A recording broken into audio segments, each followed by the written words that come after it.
Hello everyone, welcome back to Credit. This is day 36 of our Learn Blockchain Development Challenge series in which we are learning to how to develop blockchain based softwares which we are going to say decentralized applications. And this is a series you can watch on YouTube on the Credit channel, and here is the series. We have completed 35 days and now we are in day 36. So we are creating a swap application. You can say token swap or something like that, like Uniswap, PancakeSwap. But all these swaps support multiple tokens. But for now, we are just creating a simple swap application for our own token, which is we have created in this series. And I think the video should be somewhere here. Okay, you can see on day 21st we have created token smart contract, and then we have extended it and deployed it and tested it. So if you just want to see how we can create token, you can go directly to video number 21 and watch it. But I recommend you to follow the series from day first.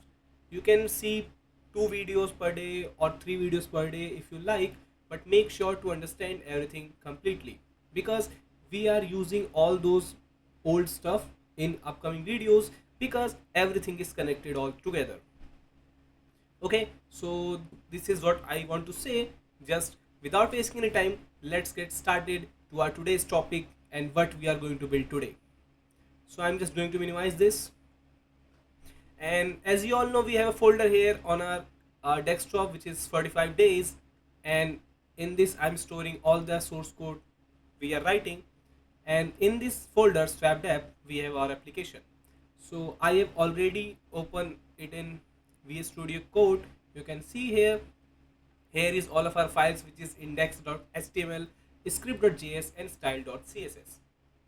So just quickly open the file. Here is our basic file of index.html, which has just some structure and also this styling, and I have live server running on port 5500, and you can see this is how our application look. And if you are following along, we have developed this already in the last video. So, and we have also implemented the feature of wallet connect. You can test here. When we click on connect wallet, the MetaMask pop up for asking for request. So let me quickly type my password here. Okay, so you can see we have address here. That means our wallet is connected successfully. Okay, so the wallet connection part working fine. Now we have to develop all those other features for this dApp, and the name is very interesting, which is swap dApp, because it's a swap application and it's a dApp, means decentralized application running on blockchain. And here is the smart contract. We have written it in Remix ID. We have also seen all about Remix ID in earlier videos. Just go watch all of those. So we have created our token MTK earlier. We have initialized the rate for like 1 Ethereum equal to 1000 tokens we get. This is the rate for now. It's predefined, but you can create variables to changing accordingly and give the owner rights to only change all those parameters. Okay, so this is very good and smooth. We have our smart contract deployed, and I'm not sure if we have ABI here or not. Okay, so as you can see, we have not included ABI. So I'm going to just quickly grab my ABI from the Remix ID. How you can get that? Just go to this Solidity compiler tab. Just increase the size of this little bit. So here select the contract which we want to get the ABI, because we have the contract name swap token and in the file swap token.sol. Okay, just scroll down and you can see here is a button says ABI, and when you click, the ABI should be copied to your clipboard. So now ABI is on my clipboard and now I can paste it anywhere. So for simplicity, I'm going to keep all those JavaScript code in this single file, nothing import, nothing export, just very simple. So I'm just going to create a variable here which says what we can say swap ABI, or you can name whatever you want. Just paste the ABI here. So you can see as our smart contract is very small, the ABI is also very small. It's around 65 lines of code. But earlier we have created the token, that ABI is some lengthy kind of thing, but this is fine for us. Okay, so this is good. I think this is good. Just minimize this and save the file. And the visually there is no change because we haven't changed anything on the UI side. We have just included the ABI. But we also need the smart contract address which we have deployed. But currently I have closed the Remix ID and open it again, so there is no contract address. But we can fetch because we have deployed it, so we can fetch from our MetaMask wallet or the transaction history from the Etherscan. So just open up your MetaMask, check for activities, and you can see we have this function executed swap token, so it's definitely on the smart contract which we have deployed. Just open this, and you can see we have interacted to this. You can see the page icon, which means this transaction belongs to a contract, and you can see it says contract. So this is our contract. If we click on this, you can see this is the function swap token, and which we have deployed here. Okay, I think, yeah, it says token also. Yeah, this is our contract. So just copy the address. This is our token, I mean swap contract. Just copy the address, come back to source code and create a variable here.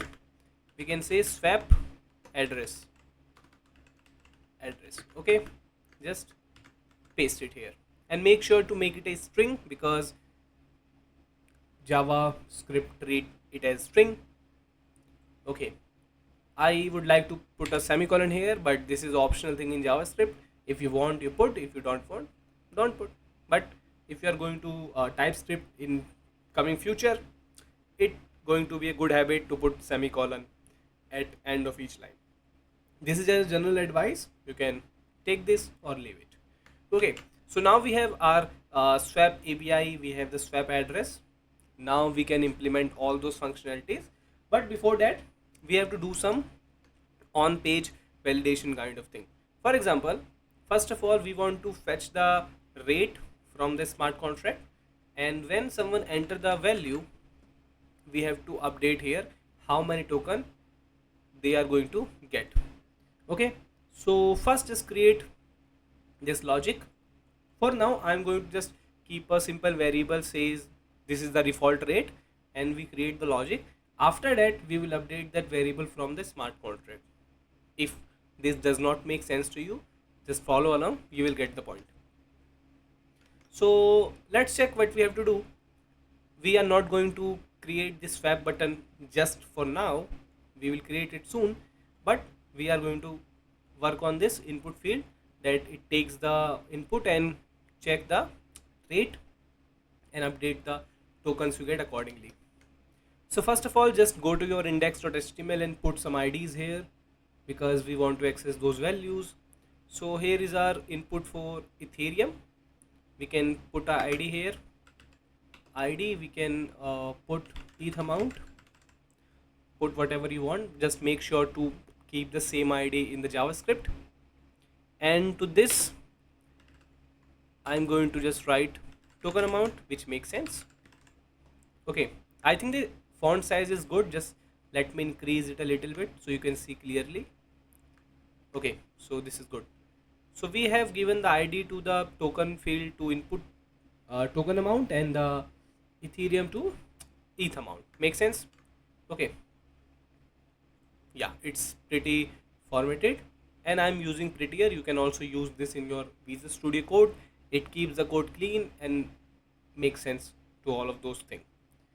Okay, so now we have to write some JavaScript code. Just bring the script.js file here because I like to write code by seeing all those stuff in HTML and also all together in JavaScript. Okay, so this is the function, or you can say event listener, for our connect wallet thing, and this is the truncate address. We are just going to create a new function which is going to trigger when the amount is entered by the user. Okay, Just create a function const on eth input. You can name whatever you want.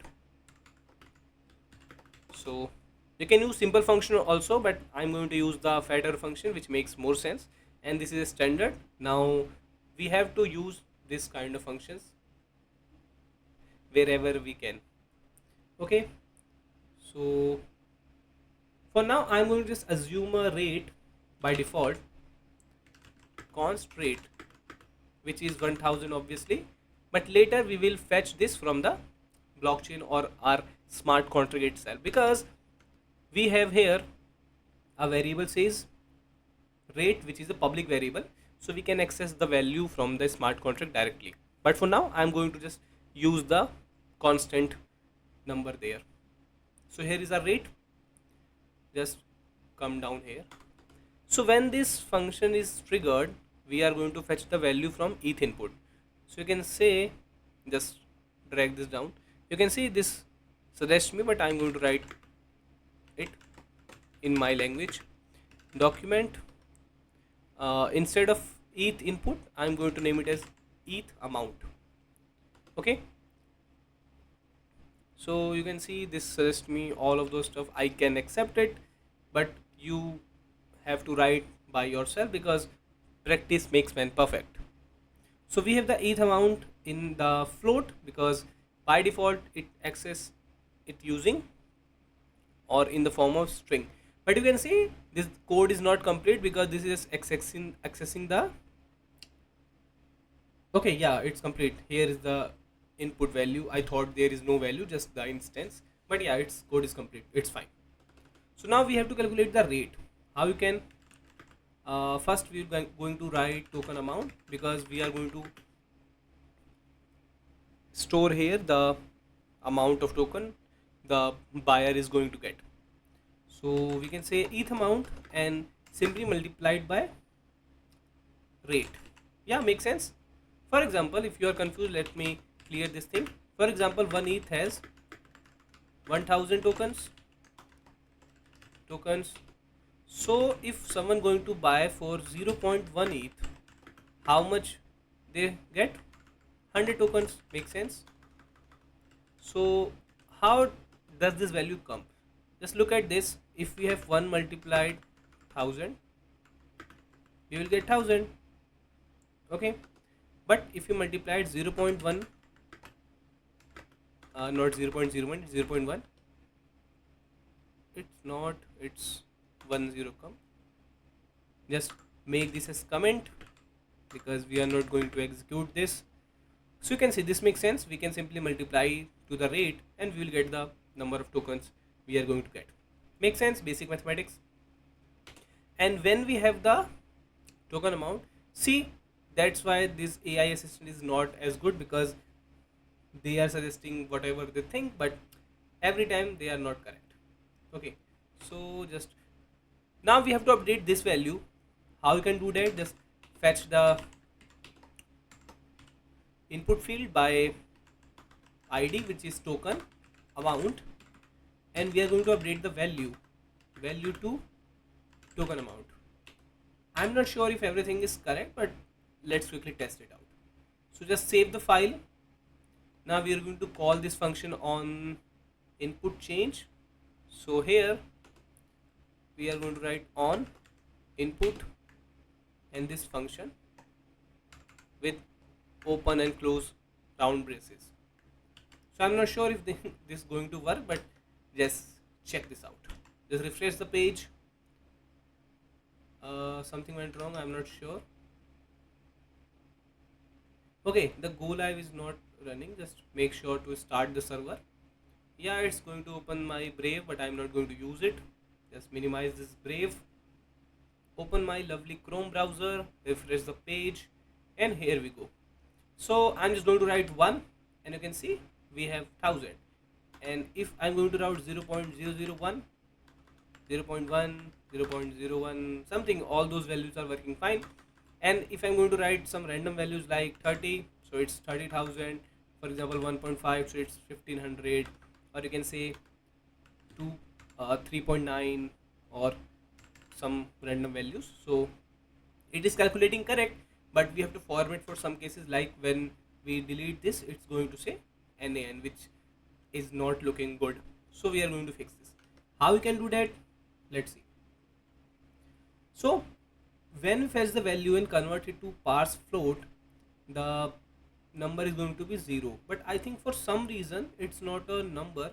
Just quickly print it so we can see what is happening there. Okay, so we are just printing. Open this up, open the inspector console. Here we go.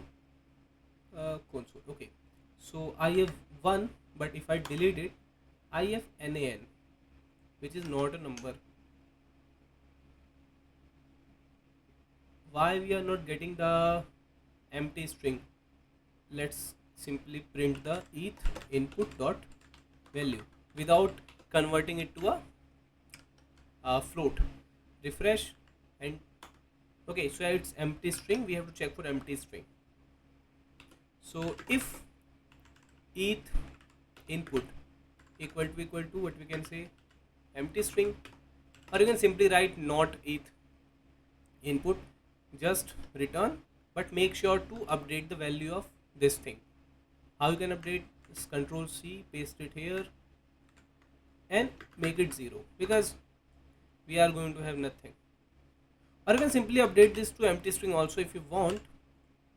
The similarity may look good to you. Just remove this console log, save the file, and let's check if everything is working or not. Just 1, it's 1000. It's still NaN. Why? I'm not sure. We have returned here. Just I'm going to use if not eth input. Okay, just 1, remove. Okay, I got the thing because okay, we have not number here, but why? Just make it to 0. Maybe this will going to work. Let's see. It's a hit and try game. It's still NaN.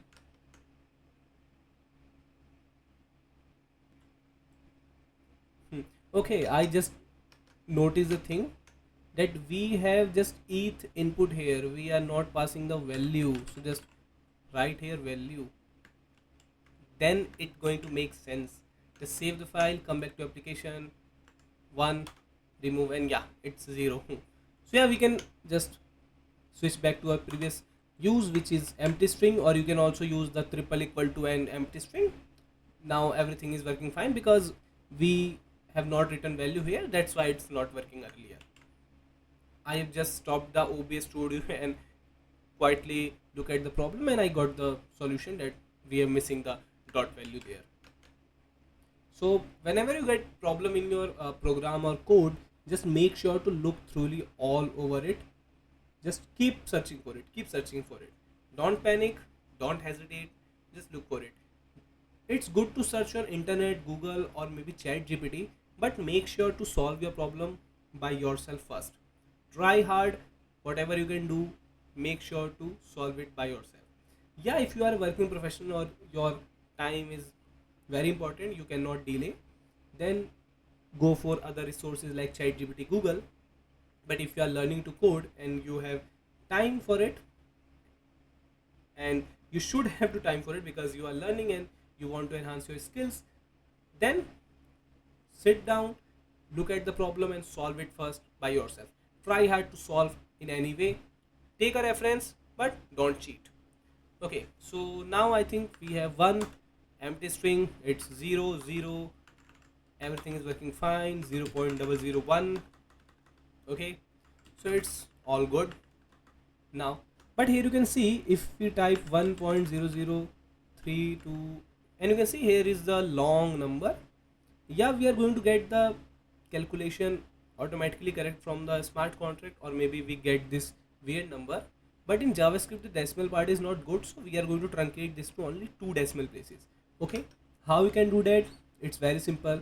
In the token amount, just put here dot to fixed, and we can fix it to 2 decimal places. Okay, makes sense.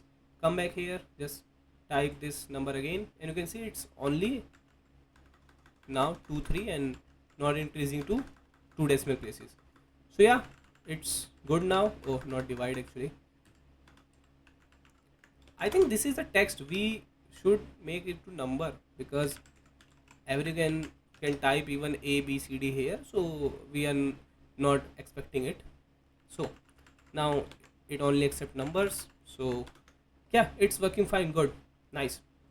So we have created a system where we check the input and update the token you get according to the rate. Yeah, we are going to fetch it from the blockchain, but for this part, this is all for now. We will update and fetch the rate from blockchain in next video. Till then, keep watching Credit and stay tuned.